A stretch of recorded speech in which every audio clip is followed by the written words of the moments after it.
Hi, I'm David Thompson with Inside Triathlon. Today we're going to be walking through how to pack up a bike after you've gone on vacation or gone to a race. Right here we just have a cyclocross bike that was here on vacation. It's been rainy, so we're just dusting it off quick just to make packing a little bit easier and less messy. And then we're going to do a couple things. Probably take off water bottles, pedals, seat posts, and the wheels on this guy. And then we have a cardboard box that any bike shop would probably have. That's how they get their bikes. And so it was shipped here, UPS, and we're going to send it back UPS.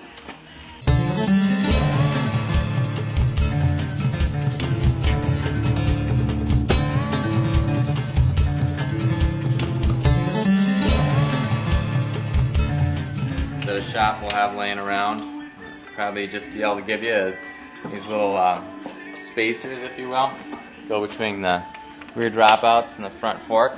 That way if they set something heavy on your bike, it doesn't ruin your frame or fork. The other thing that's nice to keep your wheels from poking through the sides of your cardboard boxes. Like when you take off your skewers, they have these little plastic covers stick in there, and keeps them from poking holes in your cardboard box. So most shops keep them on hand. Should have plenty of these guys around. You just tab them in and tab them out. Save your cardboard and probably your axles too if they really get jammed up. How many times a year do you pack and repack your bike box? Let's see, 25 times or more a year. A lot of bike shops will just pack it for you and ship it, so you don't have to do anything. A lot of times it's actually cheaper in terms of shipping costs than taking it to the UPS store yourselves, because they usually have a, if you will, like a wholesale discount in a sense. So a lot of times that's cheaper. If you want to pack it yourself and drop it off, that's also an option too. What I would suggest is usually you can just call the bike shop, before you go out there, ask them if they have a box, or ask them if they can save a box for you, and they have to get rid of the cardboard anyway, so a lot of times they'll have some just to give you, and a lot of the packing material gets thrown away too, so just ask them if they can save any packing material for you. Most bikes you have to take the skewers out of the wheels when you pack them?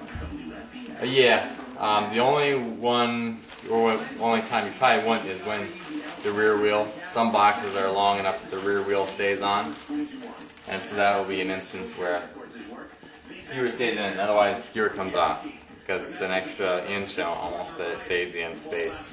I actually had the helmet crushed and the shipment, and I've had a chain ring broke.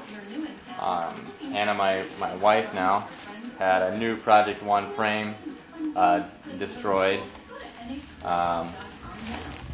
and some Bontrager XXX wheels destroyed as well. So yeah, I mean, it's kind of like a necessary evil.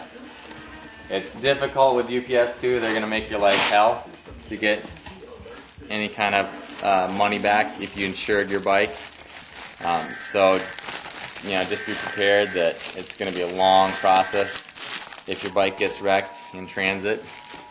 So I don't know. I know some people have actually started to write on the outside of their bike, thanks UPS dude for packaging my bike, or for transporting my bike. It's how I get around. I appreciate all your hard effort. So maybe they throw it around less. What are you doing right here? This is just the bubble wrap. Kind of a little bit of protection for the paint in some locations that we can get it on, just in case there's something that comes through the box or something's bouncing around in the box, just keep from getting some nicks.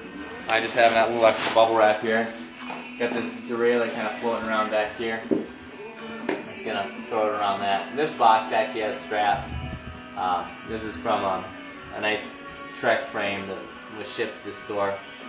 So it's actually got some added features that most bike boxes don't have, but just going to put that bubble wrap around there so it doesn't bounce around.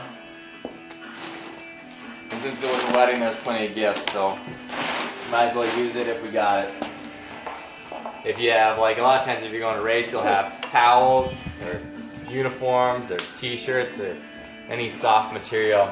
Feet post is kind of the other thing you want to cover up because it will be floating around in the box, so anything just to keep it from knocking into something else. Zip ties definitely come in handy. Much easier than tape. Just kind of get it in there where it's out of the way. Final step. I'm going to put the rear wheel in the lowest where there's the least bicycle beneath it, so it sits a little lower since it's a little wider. And then you can see this box has some foam overlays, but these plastic things will help out a lot too if you don't have the foam overlays from helping it go in the box. A lot of other times too, if you have extra cardboard, just cut an extra piece of cardboard that's, you know, like that and slide it in there. Just kind of like double wall on the side so your wheels don't pop through. And that's it. You're set. So when do you travel with a cardboard box versus a hard case? If I can, usually I'll ship it UPS just because it's less expensive than taking it on the airplane. You know, most of them are about $180 round trip with the bike case. For UPS, usually if you can ship it off ahead of time, you know, like the Monday before in the US, you can do a round trip for about $80. So, you know, close to half the cost if you can part with your bike for about 2 weeks.